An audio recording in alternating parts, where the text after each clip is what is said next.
Good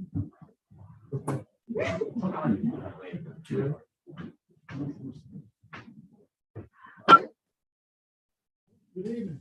I'd like to call the word this school's education meeting for April. Welcome everybody here.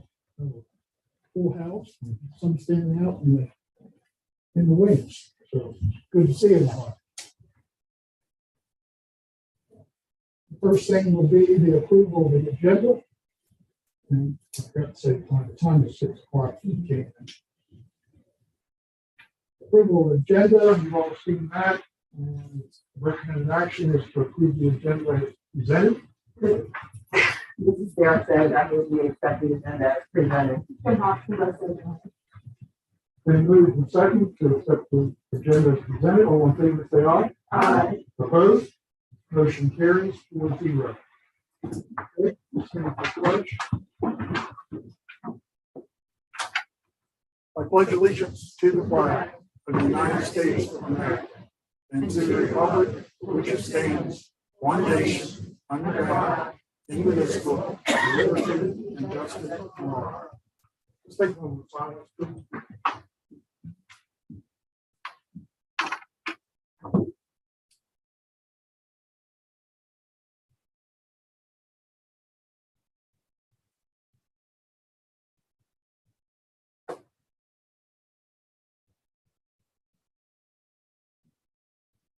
Thank you.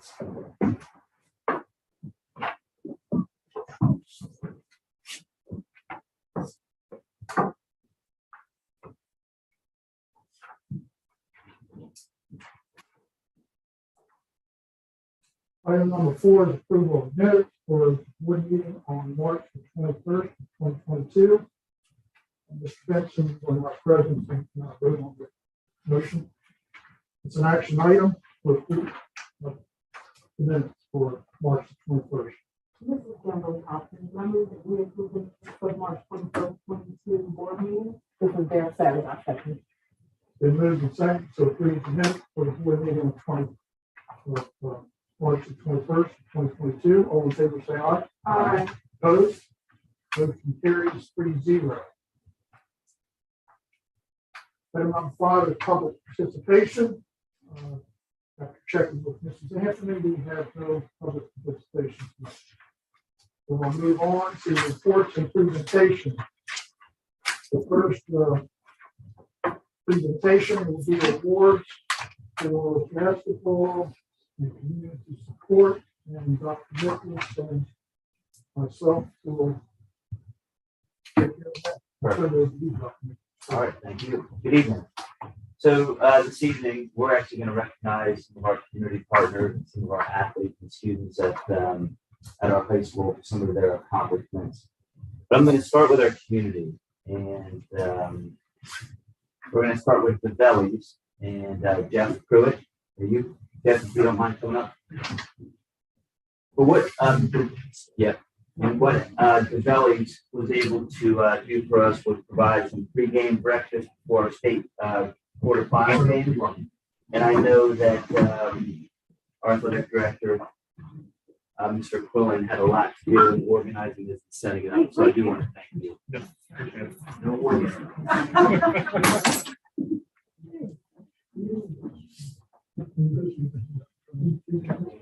Thank you, sir. Good to see you. First thing we'll do is the approval of the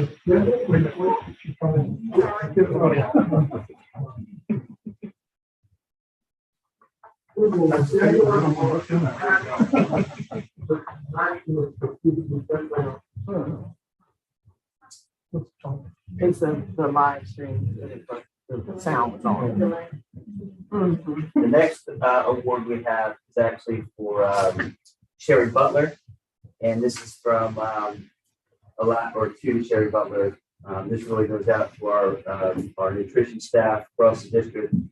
But what they have done is provided snacks for our post-game meals, and the note also says, and much more.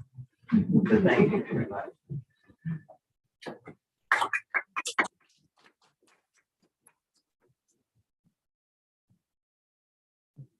Thank you. Thank you. I'm not sure if Craig Don is here. But I do want to publicly thank Hungry Howie's for their donation for Thursday night team dinners for the football team. So thank you very much, Hungry Howie.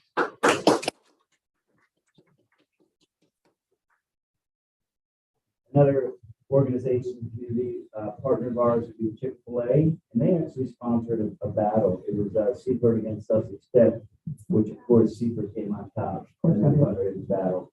So thank you, Chick-fil-A, for your help in supporting our students. Also, Seaford Subway. The district would like to thank Seaford Subway for donating some pregame meals for us.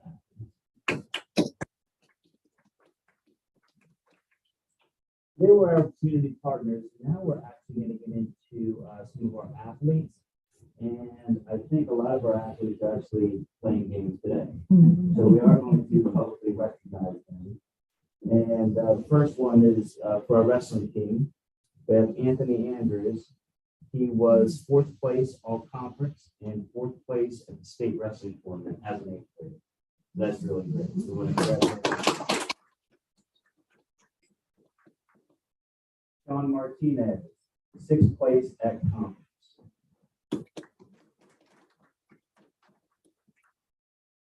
And I'm going to recognize one of our swimmers, Alexandra Anderson.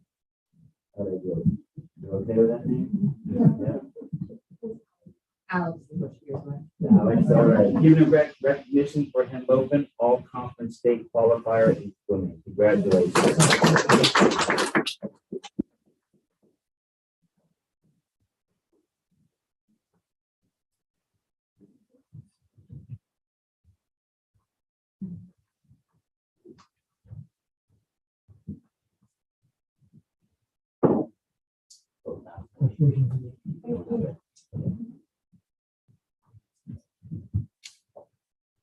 So the next group that we are going to recognize are members of our girls basketball team.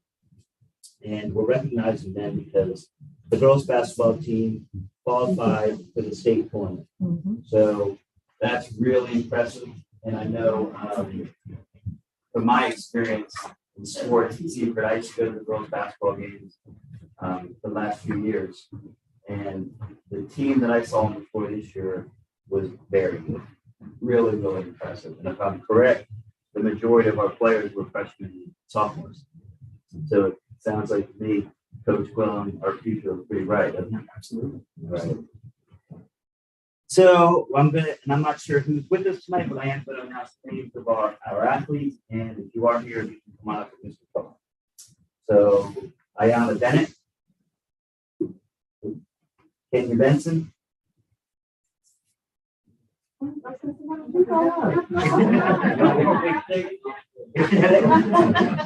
Madeline Breitenbach, Maura Cornish Bain, Wording. You want to come up? Woodline Duderville. Wait a minute. Okay. I'll take a picture with it. Thank I'm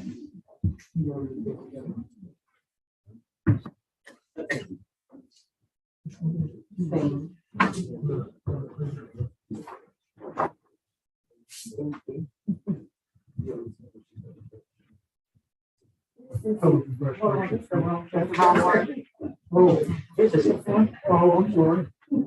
Yeah. Yep.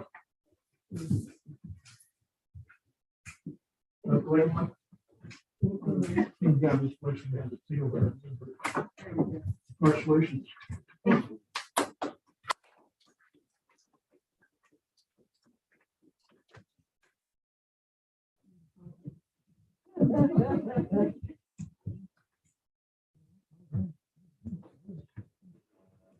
Woodline Duderville.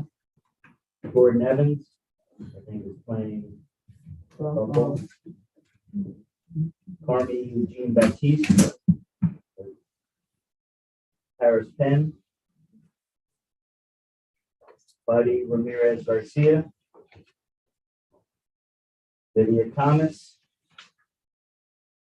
Amari Tingle. I think that's our team.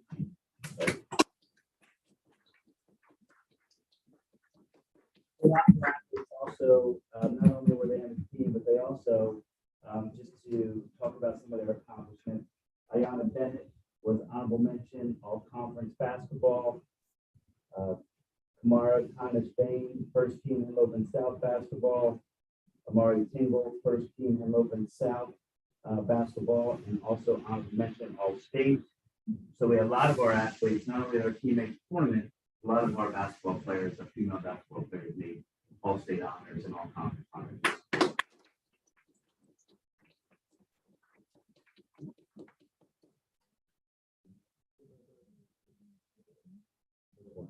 Thank you. Thanks, Jen.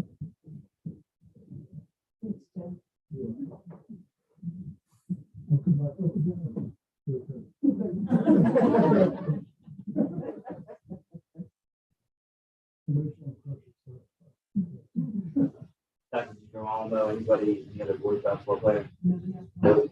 So it looks like we just have Tyrese, correct? All right. So Tyrese, I know you always high five. That's what everyone, when they talk to me about, that's what they say. So as a senior, you had a great year. I know being at the game, I was able to watch you be a 1,024 receiver.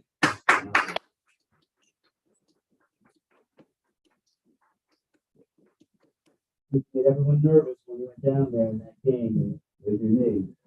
So the update I hear is you're recovering pretty well. That's good. Also, we found out, I'll just read something to the group. Each year, the Delaware Afro-American Sports Hall of Fame at their induction banquet in April recognizes 2 senior high school athletes from 3 counties in Delaware for their contributions to their high school sports program. Your athletic director submitted your name as one of the outstanding male athletes for Sussex County. Our committee then selected you to represent Sussex County. Congratulations on this outstanding.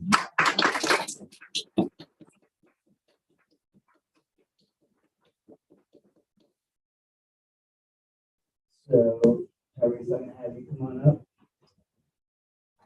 Tyrese was a member of our boys, the semi-final basketball team. And I know that we also have some other honors on that highlighted. Why are you looking up? You guys, sing for me.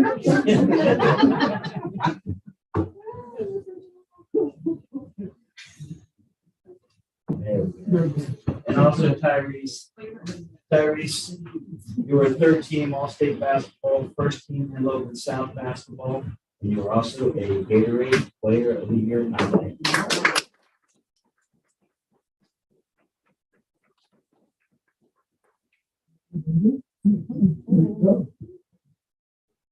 We do this one. I know a lot of the other athletes are not here tonight. We'll make sure they receive these awards. But I know that there was both the boys and girls basketball team had an amazing season, represented our district well. So I want to thank you both. Your sportsmanship, the way you carried yourself on the court, winning games obviously is important too, but it's also the way you carry yourself. And I know Tyrese being a senior leader and having the opportunity to represent Seaford in the Final Four at the University of Delaware was really special for me as your superintendent, but I'm sure it was special for you as a high school athlete. So thank you again. I just want to thank all of our athletes, our high school athletes.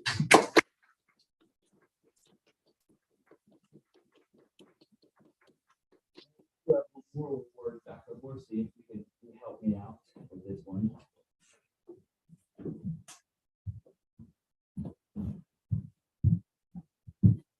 Good evening, everyone. So on behalf of Seaford High School as well as Seaford School District, we would like to take this opportunity to celebrate and recognize Ms. Madeline Brightlock, who has received an appointment to the U.S. Naval Academy.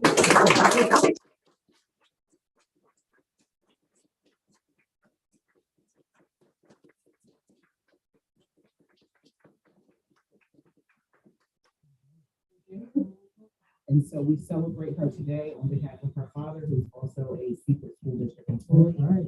And we would just like to recognize and honor her today for all of her hard work and commitment.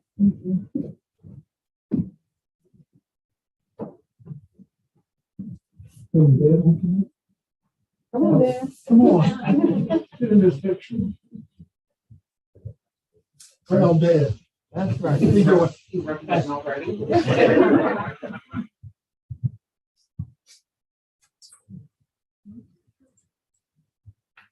And so through some research, I've learned that Seaford High School, Seaford School District has not had an appointment to the U.S. Naval Academy in over 20 years. So this is a huge accomplishment.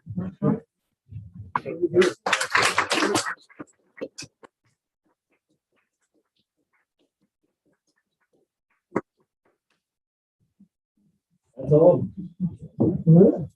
Great. That's how you start a meeting. Great. You don't have to say. You don't have to. Thanks, everybody, again. Great job. All right, let's do it. Good job. I'm sorry. Thank you.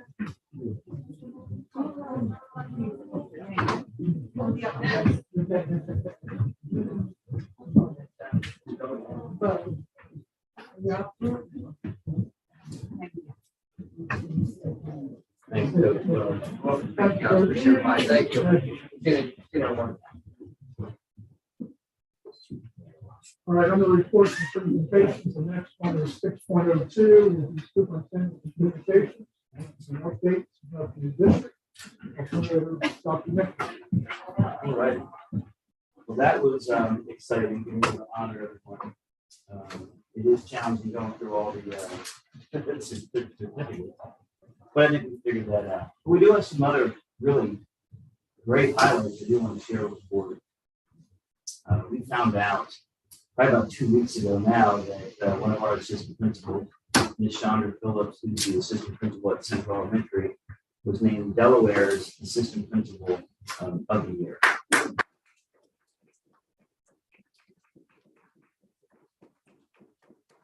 And with that, she will be recognized at the national conference, which I think is in July. And once we receive more information from our local association, whether it be a band or whatever it is, we're going to probably recognize Chandra at the May board meeting. So that's exciting for Chandra, it's exciting for the district, and it's exciting for her. I mentioned about Tyrese Ty, that's other great news. You know, it's really great when a lot of our students, whether the athletes or our academic students, receive accolades, praise, and recognition around the state. So I want to highlight that for the board. It's really exciting for us. And with that said, two other things about our students. We had in the paper, I'm not sure if anyone saw this, but some of our Frederick Douglass elementary students were part of the Light Up Blue celebration in Seaford. So they were able to, I think they read a poem, they sang a song, and that was really great to see. Mrs. Lovely said she was very proud of the work that our students did during that presentation. And also, I know Tyrese was one of a lot of our high school athletes. It's that time of the year where it's testing season. So our principals have contacted Dr. Horsey and her group at the high school to have them come over. And they would run a lot of pep rallies to get ready for state testing. So then there were students came over, they were dunking, doing some other things, and the cheerleaders were also present. So thank you for allowing the students to be a part of what's happening in our elementary schools and middle schools. I think that's important for us to really come together as an organization and as a school district. And that was one of the highlights that some of the elementary students that I talked to, they thought that was pretty cool. So next week, May 2nd, we'll start Teacher Appreciation. So I know that's big for us here. It's been a year. It's not 2 years.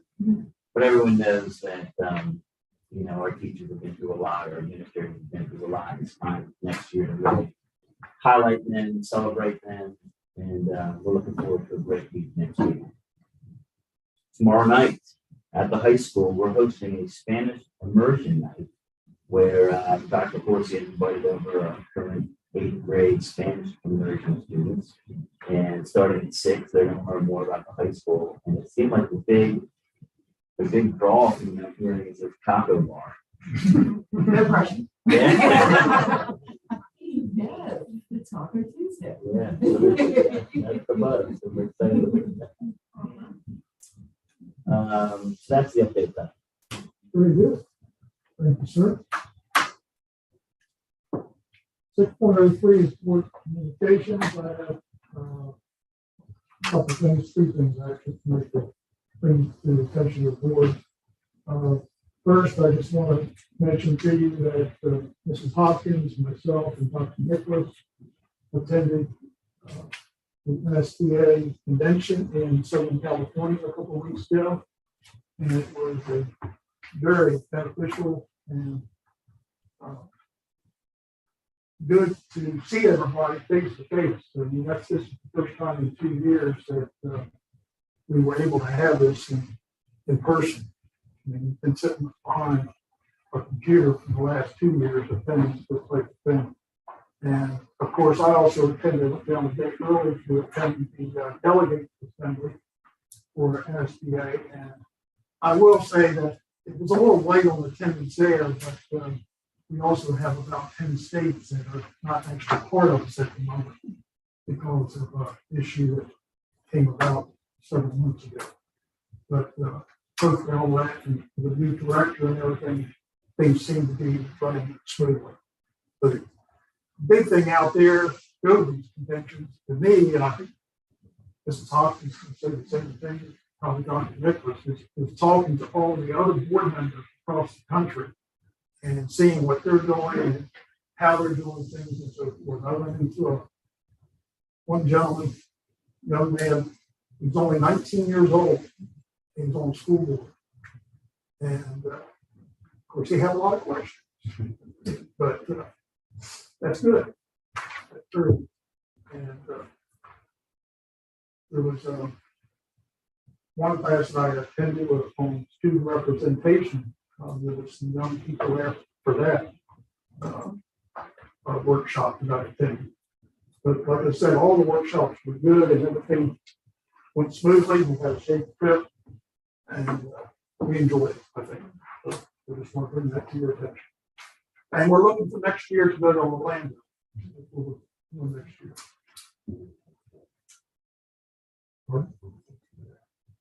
Okay, well, I can stop.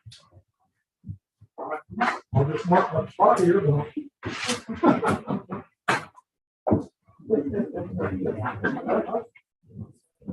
It's cold in here. Cold. No. We got you. You want my jacket?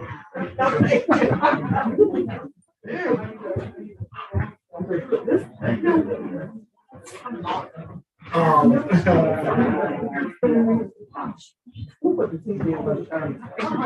We'll work on it. We'll get it. We'll work on it. Thanks, we got the TV. Well, we put that cover on there, so I think that's reflecting out. We'll see what happens. Okay.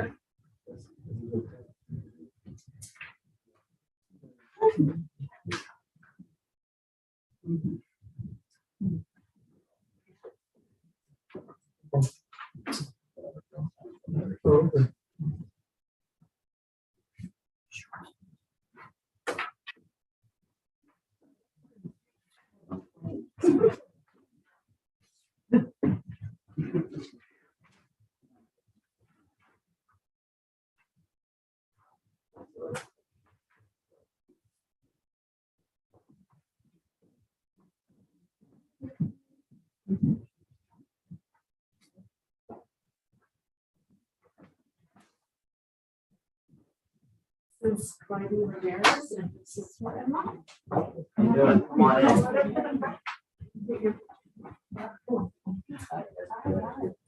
All right, congratulations. Thank you.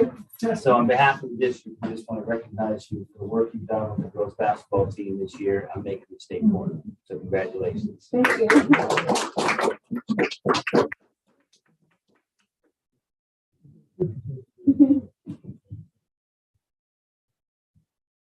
Mom, did you want? Did you want? Yeah.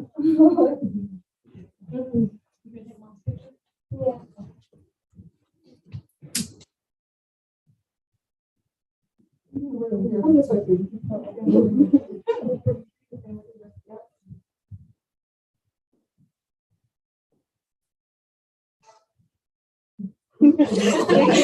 thank you. Congratulations. Thank you. You're welcome.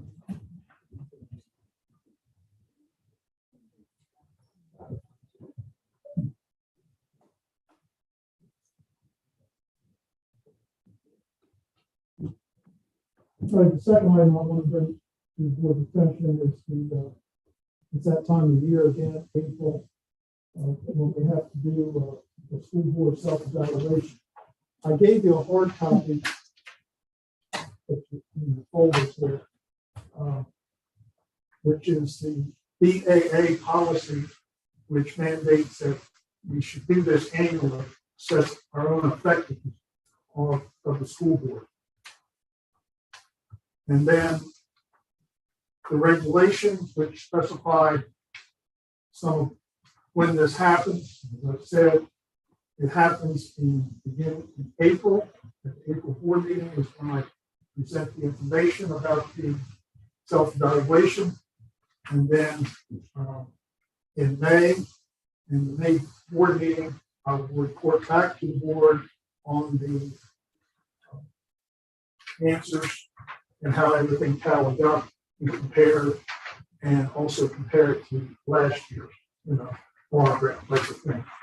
This year, this is sad.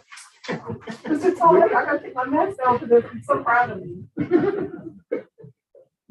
This will be online. This is, Anthony will have it online for you to I'm so proud of you. do this. Okay? So all you have to do is put a little dot in your circle. And remember, you're ranking 4 to 1. Right. 4 is excellent, 1 is unsatisfactory. And when you read these things, kind of put board in front of, like, the first question is, board establishes written policies. Board does this, provides this. So read it as we're taking this as a self-evaluation of how we do our job as a board. Okay? Any questions? No. One last thing. What's You have a long question back here. Coloring your part right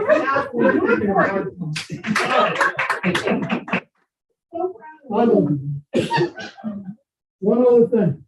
I need these submitted by May the 6th, Friday, May the 6th. I give you a couple of weeks so that I have time and Mrs. Anthony can put this together. When we're doing it online, nobody's going to know who turned what in. It's all confidential. No one can tell. Okay? So that's one thing I wanted to make sure that happened. So, when I tell them before, I did not want to know whose paper was whose. Okay? Which you're saying. So, any questions on that? So May the 6th, keep that in mind. I'll send out a reminder. Make sure if I don't see Mrs. Anthony tell me that everybody's turned it in. That's one question. Are you going to email for it? Yes, she will email the link tomorrow. Okay. Okay? Thank you. I have, so this is what it looked like. Oh, yeah. Okay. All right. All right, one other thing that I have for tonight in board communications is just mentioned. I have a legislative committee meeting that I chair with the SBA Wednesday night. We have a lot of bills that we need to talk about and take a position on. John Marinich has been working on that very hard and keeping up with all the bills that keep popping up every day. It seems like. different ones. And also the next DSDA Board of Directors meeting is May the 4th. So that is my information to pass on to the board. Anybody have any questions? You're welcome.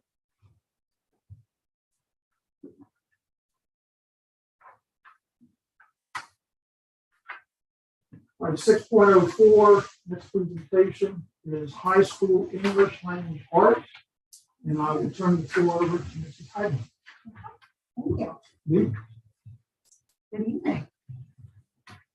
I am so glad to be speaking with you today about the English language arts and the work that we've been doing over at Seaford High School.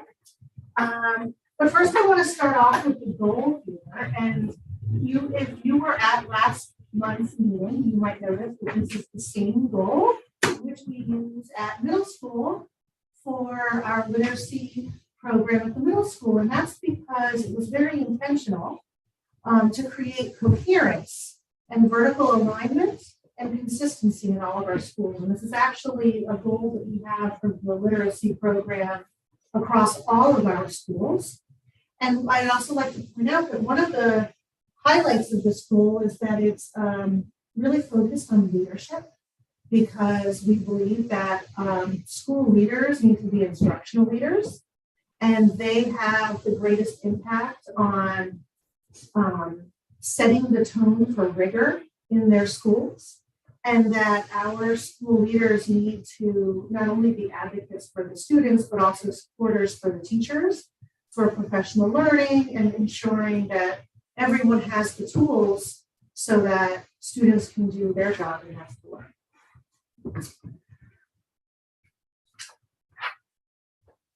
At Seaford High School, the tool that we use is Study Sync. And this is a high quality instructional material that has been vetted by Edward Force, and it has green ratings for standards alignment, usability, text quality, and text complexity, and that it's really a knowledge building curriculum. And that last point is really important because, especially in high school, students need to synthesize their knowledge, right? They've built knowledge over, grades kindergarten through 8th grade. And actually, if you can advance the slide, because I really wanted to hone in on that concept of it being a knowledge building curriculum, because knowledge is not only cumulative, but it grows exponentially. And what I mean by that is that those students or people with a lot of knowledge find it easier to then learn more knowledge. And that's why it's so important that we incorporate a lot of knowledge-rich texts within our literacy curriculum, because it helps students learn in all of the other content areas, right? And I'm sure you've heard that kind of saying where people say that once you get to a certain age and you already know how to read, then you start to make that transfer for reading to learn. Sorry. And one of the things that, why we chose Study Sync is because they have text sets within the resources to have coherence and to support knowledge building for our students. And so one of the reasons, and actually it was on one of the earlier slides, but I didn't point it out, was the structures and routines within this resource that we're using. And if you remember from the middle school presentation that we did last month, that was one of the big strengths of having consistent routines across K through 8 with the performance curriculum.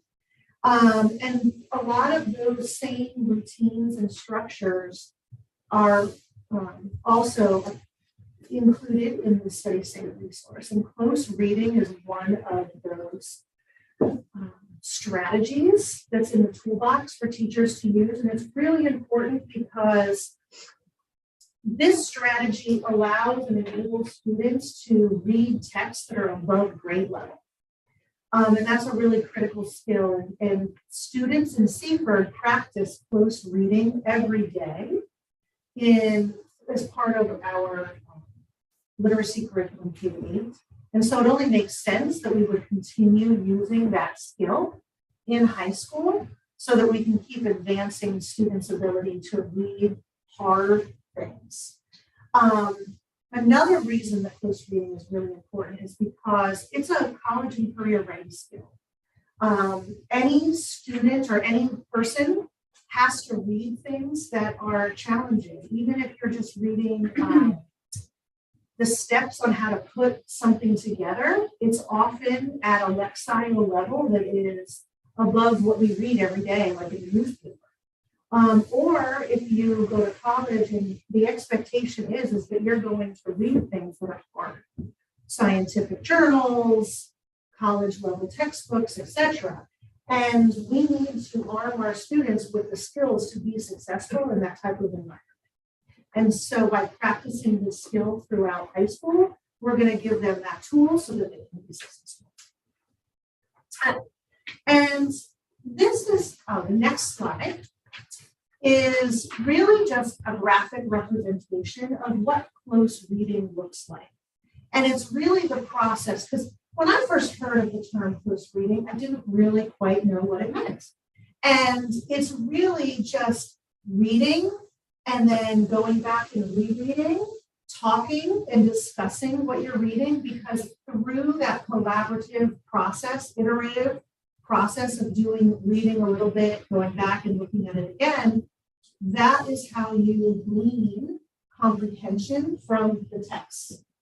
And this is a skill that we really begin in the elementary years. And we just keep getting students to become better at this skill. And so it's really a cycle. Another really important routine that is part of the study sync curriculum and that is coherent with our K-8 program is the idea of integrated writing instruction. And that is that students write to process what they're learning and they process what they're comprehending. And this really helps students to take advantage of that connection between reading and writing so that it strengthens not only their skills, but it helps them to develop over time. And then we also can see that they have extended writing projects. And this is really where those research skills come into play, which we know are really critical if anyone wants to go to a post-secondary learning. You need to be able to write a research paper.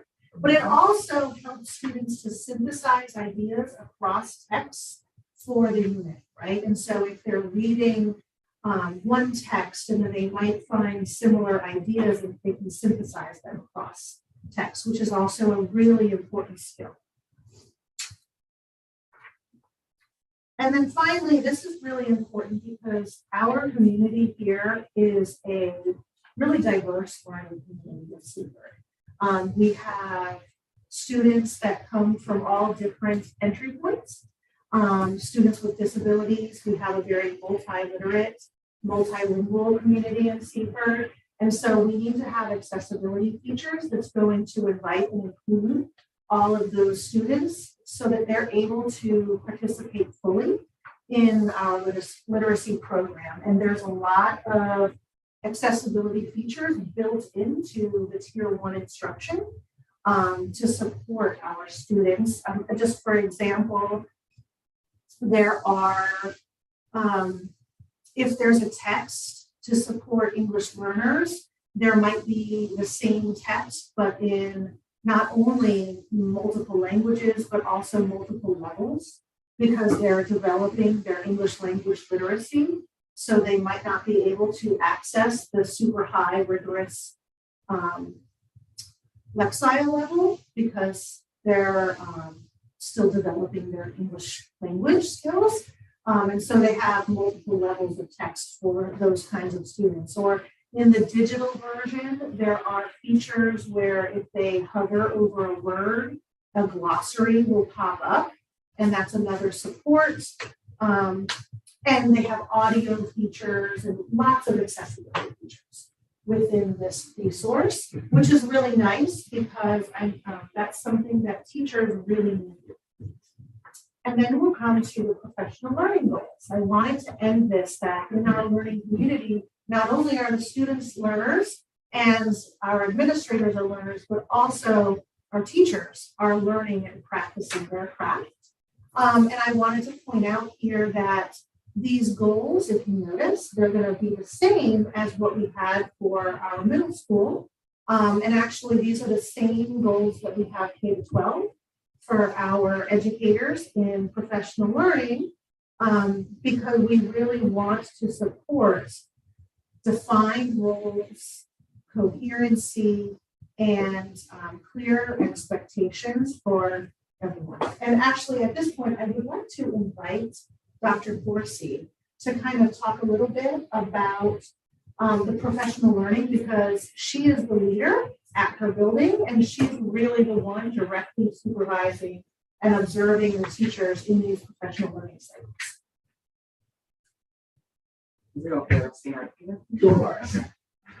So one of the things that I would like to add to this, that it has been a work in progress. And one of the things that I think is really important is the consistency of the implementation and also the opportunity to really bring some cohesiveness for our secondary schools. We use TNTP, and I can't remember the acronym, but they are a professional development team that helps support the implementation at the high school.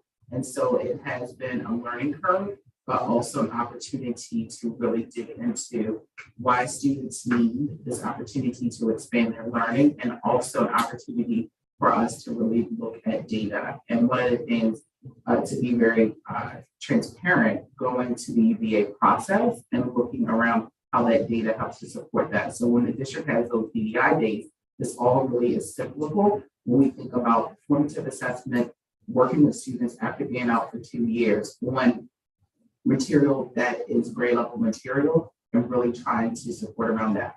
So it is a lot of work. So I don't want I always say I'm not looking for perfection, but for progress. And I think we're definitely making progress and moving in the right direction. And then one more slide.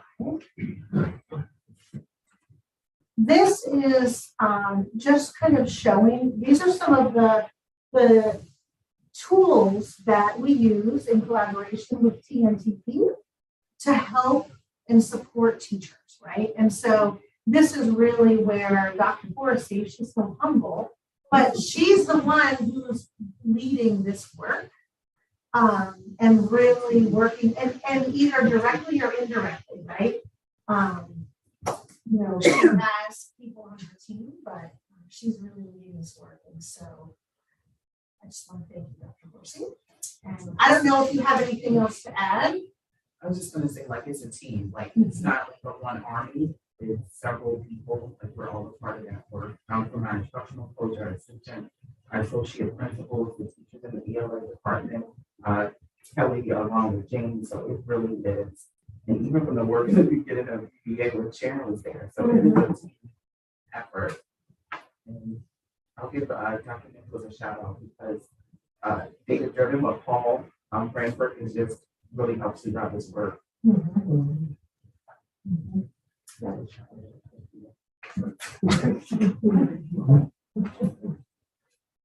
so that's it. Thank you. Thank you. I have one question. Certainly. Okay, so now I'm waiting to hear how you run into data. And I think it's great that you're going to use that data to evaluate students at grade level they're in to see where those gaps are. But will we use that data also to assess the gaps as they transition from one school to the next? Oh, absolutely. Definitely. Because those are definitely things that we want to analyze and find out and learn more about what's happening during that transition, and what's being successful. Like, let's say, for example, from 8th grade to 9th grade, what is working and what maybe needs some more work so that we can continue to be better. And especially right now, as Dr. Horsey mentioned, during the pandemic, it's been we're still in the pandemic. It's been really challenging, not only for students, but also for teachers, because we're trying to raise everybody up to grade level expectations. But we know that there wasn't always equity in the experiences that kids had over the past couple of years. So we have to support the students, but we also have to support the teachers. And that's why that professional learning is so critical. And we really have found some successes with bringing in a national expert like TNTP. Because they're able to share with us what's happening not only just in Delaware, but also nationally, because they work with districts all over the country. And they, there's benefits to that in knowing how other places are doing, but also in knowing that these strategies that we're trying to implement and work with our staff work in other places. And so that's really affirming, because it's hard work. And you want to know that if we're going through all of this effort, that it's going to do something. So yeah, it's not easy. And it's definitely not perfect, but we're working to get there. Yeah, another question. Yeah. With, as you and I both know, DOE has this new push Yes. Towards the science of reading. Yes. And Scarborough Road and language comprehension and word recognition and all of that. Even though it sounds like it should really only be in elementary, they're really pushing it for secondary. They are. Does Study Sync make allowances for that? Does it have capabilities for that? And if not, where is that taking place in the secondary? Yeah. So, honestly, and students should come to high school already knowing how to read. But we live in a world, in a community where there's not always equity in the learning experiences that kids have, be it from, missed education, or because people are transient, or because students are coming from another country. There's lots of reasons why that happens. And there's lots of challenges at the secondary level when students arrive and they aren't strong readers, because secondary teachers are not reading specialists. They did not specialize in how to teach reading. And so there's a skill set that really takes. And so that is part of what we're trying to do, and that's part of the coaching of how to offer some small group differentiation and how to think about the lexile levels of text that we're exposing kids to, and how to support students who maybe aren't reading on a level.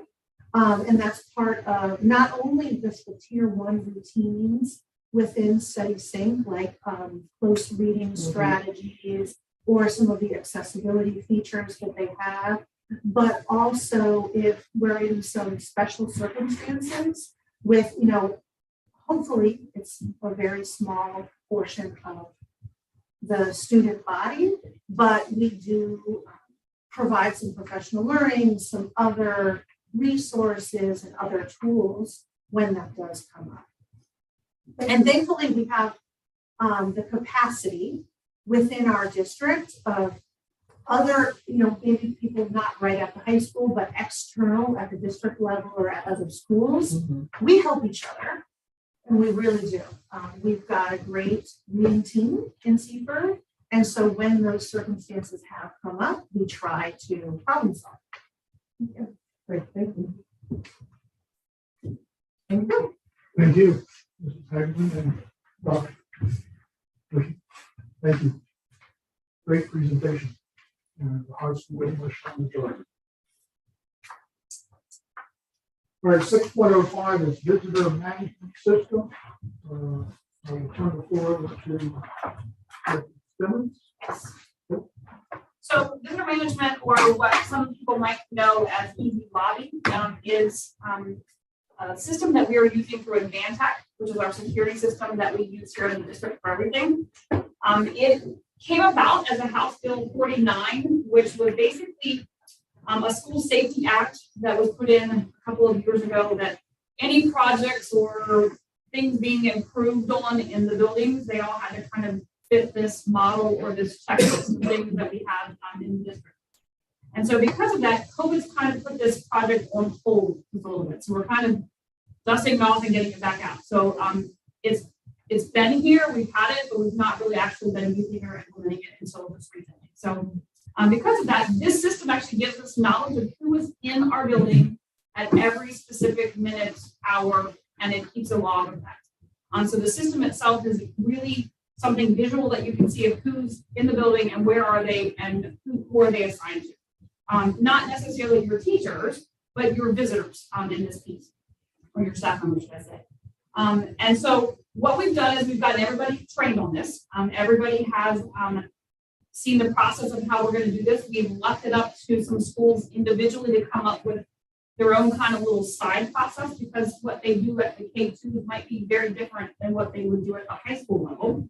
But everybody has kind of been trained on this and ready to go, and they're kind of now at this point practicing with this system for the fourth quarter. They have all of the information, they have all the labels, they have all of the things that they've got, and so everybody's kind of working with it and kind of figuring out what to do with the system. We're going to meet back in June to kind of figure out what were the concerns or the issues at individual schools. The other thing that we're going to do is we're going to learn from each other, because Central's been using this for about 6 months now. They've been practicing, or kind of like we've been using them as our guinea pigs in this process. And so they're a little bit above the curve. So we're learning from them. They can actually print out a daily report of who was in their building on each day. So they're kind of above the curve on this process. And then once we meet back in June and kind of figure out where we're going and do we have everything correct, we're going to hopefully go live. And so some of the things that we've done in this is, again, we've come up with our own process for this system of how it's going to work and what's going to happen. We have signage that's going up, not only in English, explaining to the visitors what they will need, but we have it in Creole, we have it in Spanish. So when a visitor approaches our front doors of our buildings, they will see that they must have an ID to get past the lobby. And that's kind of the critical piece of this, is that this system gives us actually a real-time data of who's entering our building. It's not for the parent who's coming in to check their child out of school, because they're going to be in that lobby area. They're not going anywhere. They're just there to check their child and leave the building. So we don't necessarily, well, we would need to see their ID to make sure we know who the parent is, obviously, but otherwise, that's not the point of this system. The system is for anybody going past the main lobby area. Your Pepsi man, your water man, you know, Doug might have vendors in the building.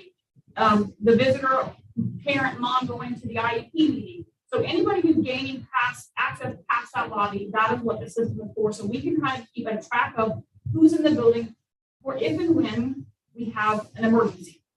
Where is that parent? Where is that vendor? Where is that person? It does give us real-time access. They do have to have a state issue ID. It goes through the system, and then actually once it's cleared, they give you a label that's literally like a little sticky label that you would take off and print on. And so that it will print your picture from your ID, so you can visually see who that person is and where they're supposed to be going. We actually are learning in this process, and we can put on here where they're supposed to be going to. So it's kind of something that we're getting better in this as we're doing it. It does run a daily background check with Delgis every night. And so what it's screening for are alerts for that person. Is there a protective order against the adult? Or they could be, in a sense, as well as the victim of that. It gives us active warrants and whether or not they're actually a sex offender. So it's checking for 3 things in that system. None of those mean that you can't get past the lobby. We have a system in place, so if that is a situation where we have a parent who wants to come to an IEP meeting and perhaps, you know, has a protection order, we will then make sure that that parent is escorted to and from. And so we have a system in place for that. We're not going to ever turn a parent away who wants to be part of their child's education. We have the system and we have a process in place for that. But it does do a real-time check every single night. So if you come today and let's just say you do something over the weekend, next weekend when you come back to the school, it's going to give you a different report in that piece. And so it does tell us who is in our buildings at any moment once they are going past that lobby. So a parent coming into the main lobby to drop off their child tennis shoes, that's not who this is for. It's for the parent who's going past or the person who's going past the lobby. That's kind of a quick one. Sorry. Questions? I have a question. Yes. The alerts. So when you get that information regarding whatever, where does that information go? Then what? Where does it go? It literally just pops up that there's an alert. It doesn't tell us exactly what it is, which is what we really didn't want because we don't need to know everybody's business. It just tells us that there's an alert. That system for them, we then have a system. So if there's a pop-up for something, we then know that person, the adult, will then have an escort. It goes nowhere other than that. We simply look at it. We know as the school that I'm just going to use Sherry as an example. If she comes in, hopefully she wouldn't pop up, that there's something wrong.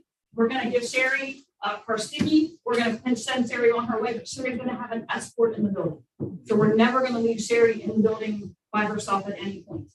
And then once Sherry comes back out to the lobby, we collect these from them, and then we send them on the way. But that information goes nowhere. So that's in the district. Nope. There is time where if there is a concern or an issue, when we've had this conversation with Dr. Bell, they would go to their administrator. So if a secretary is not quite sure what to do or what to happen, like the situation, or if the parent or the adult kind of gets like violent in the lobby, if you will, there's a call the administrator. We are not calling the state police. We are not calling to say, oh, we've got an active warrant in the building. That's not what this is for. We're literally trying to figure out and keep a record of who's coming in our buildings. Let me add this. It's about exercising discretion, a process like this.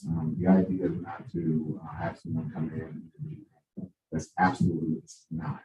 What we're trying to do is balance the safety aspect of it with the ability to be able to serve the parent of your child or to be able to access the building. So that's the balance we're trying to strike. And that's why we're actually rolling it out this way, because we want to make sure that we are coming back together toward the end of the school year and saying what worked, what doesn't work, how can we adjust it, how can we change it. And we may have a soft launch in the fall, and we'll keep revising as we go along to make sure that we strike the balance that we're trying to strike. I've been told in all of the studying that I've done, Doug and I we've seen Smyrna's in action. I've seen Sussex, Texas. So every school has something very similar to that they have to because it's the house built there. And most of the time, if parents approach and know that their ID is going to be checked, and if they have an issue or a concern, then they may not even come in and say, I'm coming to a meeting. So I've been told that you may or may not even ever have an issue with this as far as anything going to industry. But we are definitely, none of our process says call the police, call the resource officer, none of that. Smyrna did move to us though, like the signage was on the door. So if somebody comes up there with that active warrant or something like that, most times they turn around and walk away. They won't even come in the building at that point. So it's just, it's going to deterrent too. So that was kind of what I was leading to. It is a deterrent, but we also don't want it to be a deterrent where we're not helping the kids and we can be in the building helping. I know you said that they're asking or whatever, but just them looking at it and saying, "Oh, I got a warrant, I'm not going in." So then we should have a situation where. And that's what Dr. Bill was saying. We're going to work through all of that stuff. Yeah. You know what I mean? Like we have to work through this in a working progress. You know what I mean? Like make progress with it, and we come up on situations like that. And I can tell you this, medicine, that's a situation where a parent will probably make a phone call and call in. And so we would still be able to assist in a different way. And so we're waiting for that type of scenario to come up so then we can respond to it. And that's why we're kind of just experimenting with it right now. But that's a very real scenario, and we do expect to see one like that. And so we just have to continuously have conversations and make sure it's trained to be able to. What we don't want is a panic of some sort. Right. And right now they're doing really well with the system. So again, we'll just work through whatever comes up. What does the sign actually say? In English. Please. And in order to provide a safe environment for our students and staff, entrance past our main lobby will require a valid state identification card to be scanned and an instant background check will be performed. We appreciate your cooperation in keeping everyone safe and secure. So you can come into the lobby, but in order to get past the lobby entrance, going past, but most of the schools have that second door, that second barrier, and that's part of this House bill, is that they've got to have that barrier. So in order to, you can come into the building all you want and do whatever you need to do, but just knowing that if you're trying to go past there, you're going to be asked for an ID, a valid ID. So those are on the door on the inside. They should Are be. they on the outside door? The Spanish and Creole just went out today. So I can tell you those just went out today, but these should be somewhere visibly on the, like, so on the high school door as you approach, they should be somewhere on that door. The middle school, I've actually asked the middle school to put it on the front and the back, because sometimes you do have that parent coming in the back door. No, not supposed to. I've asked them to put it there. All of the other elementary schools are supposed to have it on the front main door as you approach the door, as you come up. And like I said, I just sent them today. We just finished getting the Creole one translated. So I just sent them both of these today to add them up there as well for the Creole and the Spanish families. And this is great. I mean, it definitely does increase security. But I'm having trouble with the timing. So you were saying that it runs the background check at night. The system. So when you give your driver's license, it's going to take it that day. But every night it will be something different. So let's just say Doug has a vendor that's coming in who's supposed to be working in the building all week long. Okay. He's going to have to come in and get a card every day. So let's just say he came in today and he was fine, but we went out tonight and did something different. When he comes back in with his ID to be rescanned, it's going to then trigger because he just did something. It's the only system that updates every 24. That's why we mentioned that, because most systems don't do that. You So know what once I mean? it captures your information, it has your information, and every night it runs. So when that person comes in, Yes. it populates that. So prime example of that. Yeah, there we go. Prime example of that is we've got the high school who has questioned their Coke man or Pepsi man. I don't know whichever one it is. He comes in pretty much monthly. So we've got his information, we've got his name, we've got all of his stuff, we've seen his ID. But then every time he comes, they're going to rerun it because again, something could have happened between a month. So And that's the reason we went with the system, just because it updates so frequently. Because if not, it's kind of off and on. You know, it's not good. and this is one of the few systems that's actually checking for 3 things, because some of the other systems are only just checking for registered sex offenders. And you said that other schools have similar systems, but none of them use this one. The Advantech is used in a couple other schools across the state, yes. Okay. We've been to Smyrna, Sussex Tech uses one, but it's not Advantech, not through Advantech. So there's different vendors or different companies doing the very similar thing. Smyrna and Kate both use the system we're using basically. Thank you. So that the whole information for infinity that doesn't occur, nothing something comes. Literally, when you were doing it, that immediate thing, it's right there and then it's gone. So once you've done the swipe of the card, there's like a little scanner that you put the driver's license in, and it scans it, reads it, pops up on the screens and tells you whether they're good to go or whether they're going to pop up. And then once you click that, that's it. That's they're gone. It prints out the sticky, and then it just tells you that that person's in the building. Because it's going to keep a screen that's running who's in the building, but that information is gone. We're talking about the people who's going to hold our information. So is that infinite or does it purge after, like, say my child has graduated?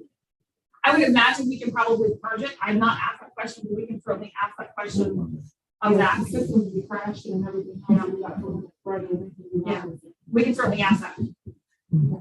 Thank you. Tall with me.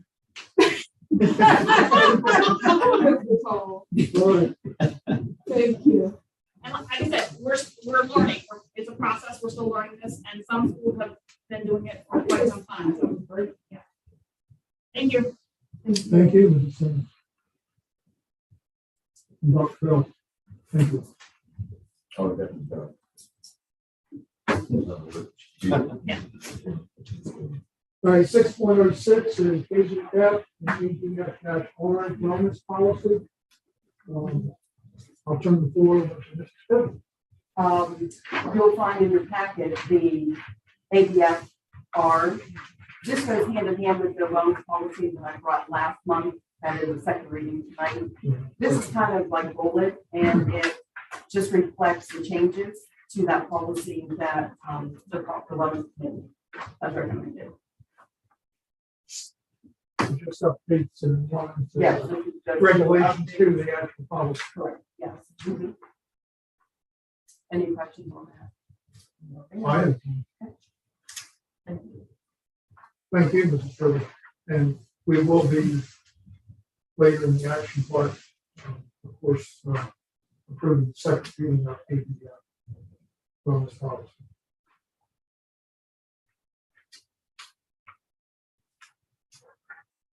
Six point oh seven is C, Central Elementary renovation construction contract. I'll turn that over to Mr. Henry.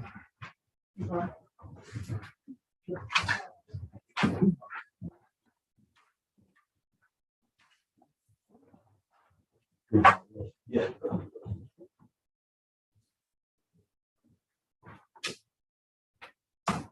All right, guys. So basically, I'm back to say that our project's actually going to take place. We're talking about a lot of stuff, but not a whole lot of stuff happening because of certain things. So basically, our central major cat project is going out to bid. Farmington Daniels Secret School District accepted bids on two separate occasions, and it's bid package A and bid package B. And we have recommendation from Farmington Daniel to award the bids to DA Knight for bid package A, and for bid package B, Delmarva Veterans Builders. I just wanted to run it by you real quick on the two differences there. One, bid package A is about the coating, the roof material itself. Bid package B is more about what Kim just talked about, House Bill 49. So when we put all those security entrances in and all that stuff, we were pretty much right on target with what we needed to be. The problem is later on it came back that we needed ballistic glass. So that's part of this project that are going to have to come in and put ballistic glass. And, so that's part of the bid package B, bringing everything up to date as far as House Bill 49 thresholds.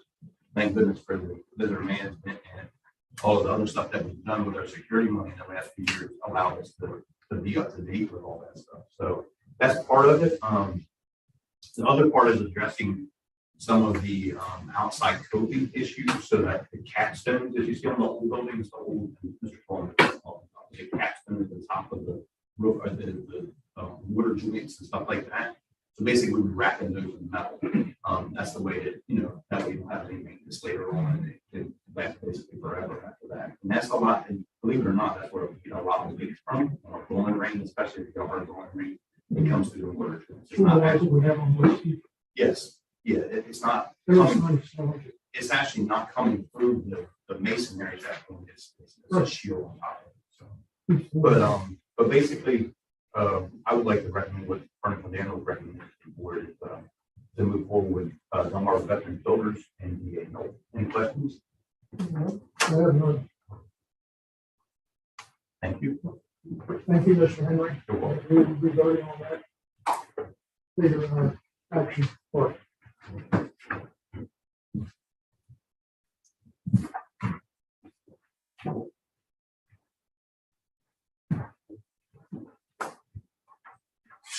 All right, the next item presentation is 6.08 is JJF-R student activity funds.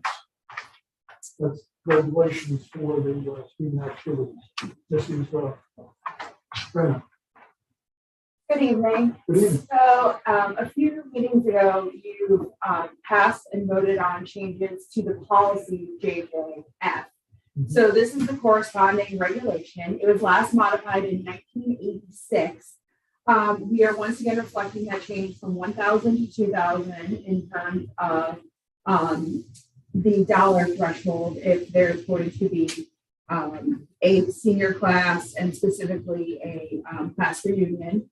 And then also what we did here was we incorporated language that while the students are still at school, they need to designate what the funds are intended to go for because we've had issues in the past where we're trying to track down a representative from the class, they may no longer be in the state. So the class, they will designate that before July 1st, they're graduating there. Okay, it's smart too. Okay, thank you. And then DKC-R, expense reimbursement regulations. Yeah. This was last modified in 2011. This is, known to us as our travel policy for the district, which includes staff, board members, parents, students. What we did here was we made this in line with the state's budgeting and accounting manual, and also you're trying to address some of the most common travel issues. We streamlined it instead of having two separate sections in terms of in-state and out-of-state, and then kind of delineating it by food or transportation. We just made it straight across the board. We're also using the U.S. Federal Services Administration rate, and that is based upon the location. So if you're traveling to San Diego, California, you would have a different rate than if you're going to Milwaukee, Wisconsin. And then we also clarified tipping and some other detailed receipt information.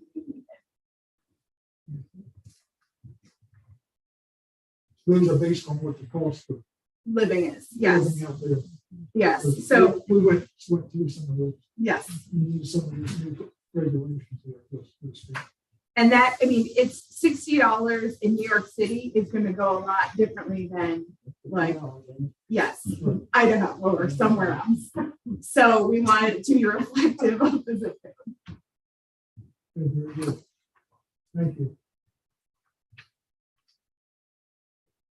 6.10, out-of-state athletic travel. Policy JJ and JJ-R, which is regulation. I'll turn that over to Mr. Cannon. Thank you, sir. You're welcome. From time to time, Dr. Nicholas will come into my office and say, have you ever thought about this? And usually when he does that, that means I've got some more research to do. So we were talking about, you field trips out of state and what that means. We do our sports teams. So we figured we had to have something on the books. And it kind of was one of those gray areas that didn't fit into a couple different categories, because you could look at one thing and say, no, you don't. You could look at another place and say, yes, you do. So we wanted to kind of clarify it, especially since so many of our teams go play schools in Maryland and a few in Virginia, considering where we are. So the policy is pretty light there. And then the regulation just talks about when board approval would be needed based on distance. And we just kind of took that, we looked at where some of the distances are for our games. So if anything would go beyond this, it would come to you for approval. Obviously, anything overnight would as well.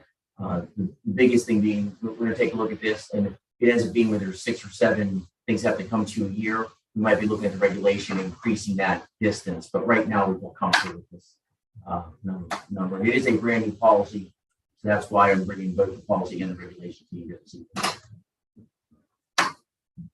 So it saves on the amount of times that we have to approve a field trip for. So this just for sports. For sports. Yeah. For athletics. For athletics.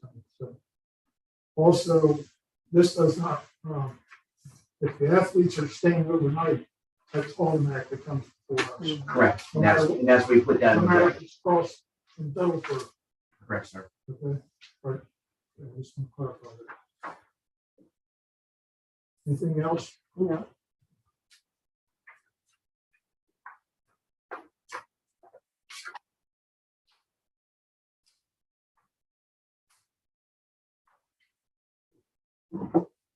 All right, so now we will move into the agenda action for the part of the agenda. The first one is 7.01 ADF wellness policy. It's the second reading. And then we have the first reading. Mrs. Kirby mentioned that. We have a copy of that in front of you. This is the second reading. The recommended action item to approve the second reading of ADF wellness policy. This is Vera Savage. I move we approve the second reading of the ADF wellness policy.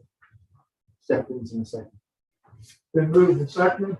All in favor, say aye. Opposed? Motion carries 4-0.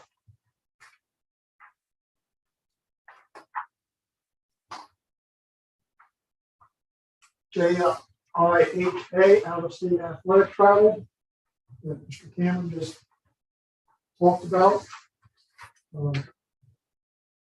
Recommended action is to approve the first reading of this policy, JIHA, out-of-state athletic travel. I move that we approve the first reading of policy JIHA, out-of-state athletic travel. Sarah Savage, my second. Been moved and seconded. All in favor, say aye. Aye. Opposed? Motion carries 4-0. School choice. On our agenda, you will see that we have one school choice. Number 2021-22-62. Any questions? Recommended action is to approve the school choice application 2021-22-62 for the remainder of the school year. Mr. Epstein, I make a motion to approve school choice application 2021-22-62 for the remainder of the 2021-22 school year. This is the Hopkins, my second. Been moved and seconded. All in favor, say aye. Aye. Opposed? Motion carries 4-0.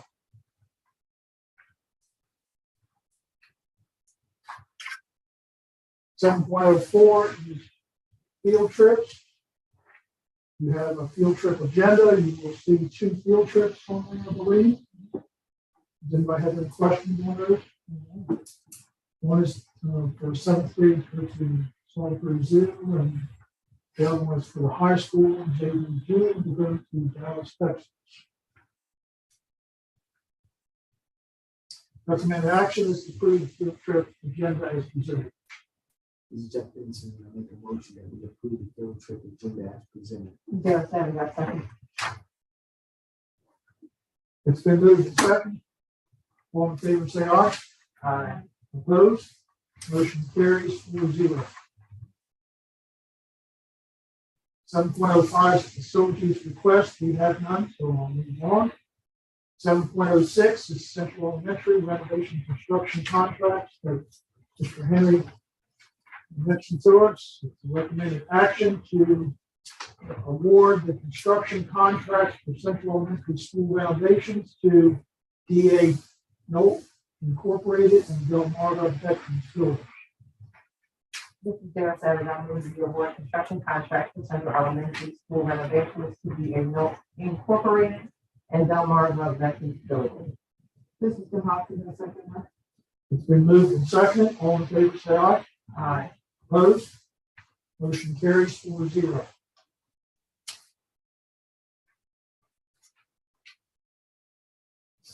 Seven point oh seven is the financial report. And I'll turn the floor over to Mr. Frank. So at the conclusion of March, we are 75% of the way through the fiscal year. When you're looking at both expended and encumbered, we are at 76.5%. So we are basically right on track. Since the last meeting, we've encumbered or expended $1.2 million, the majority of that being in salaries.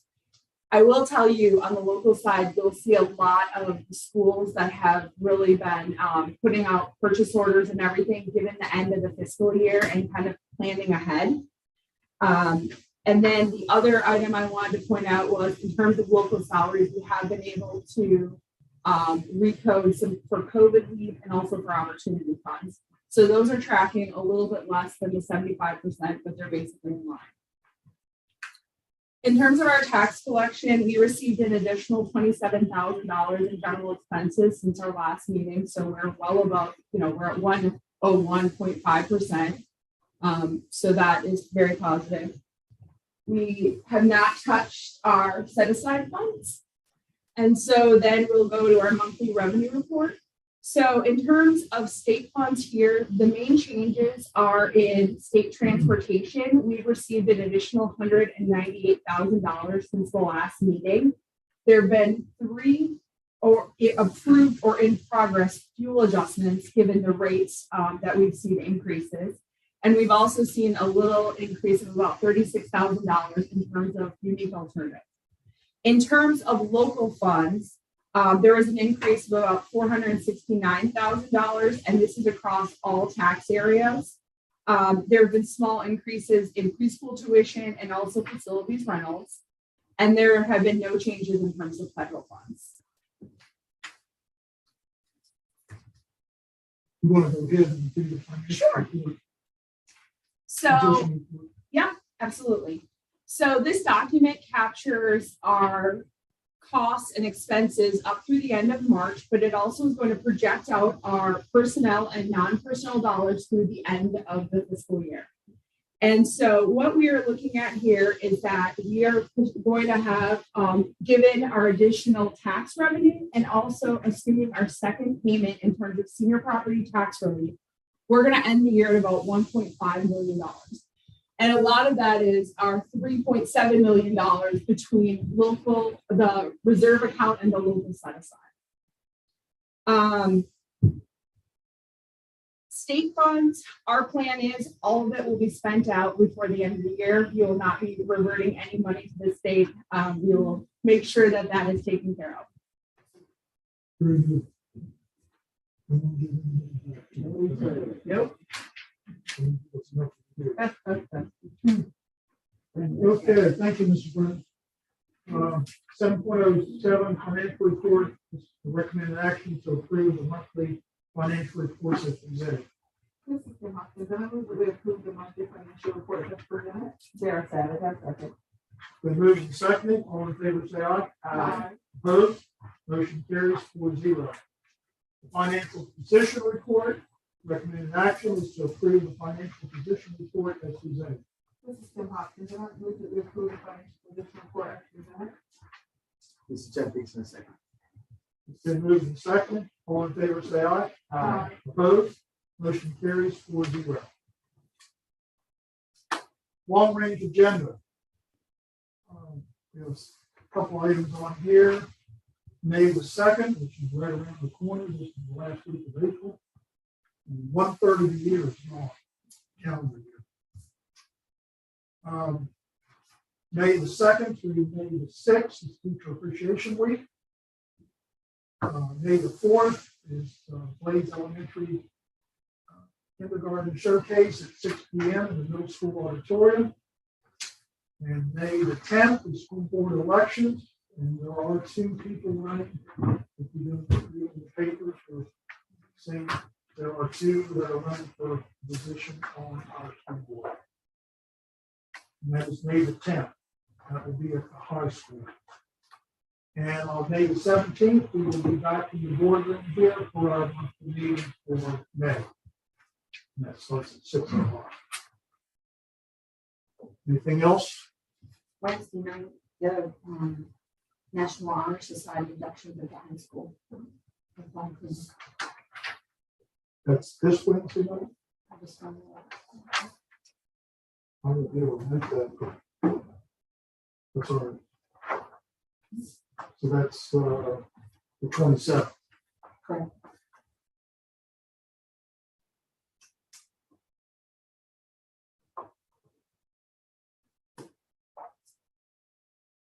All right, thank you. Anything else? All right, next item is we need to move into executive session for personnel matters and legal updates. So I need a motion to enter into executive session. Jeff Dixon, I make a motion that we enter into executive session. Been moved to enter into executive session. Seconded, all in favor, say aye. Aye. Opposed, motion carries 4-0. It is 7:24.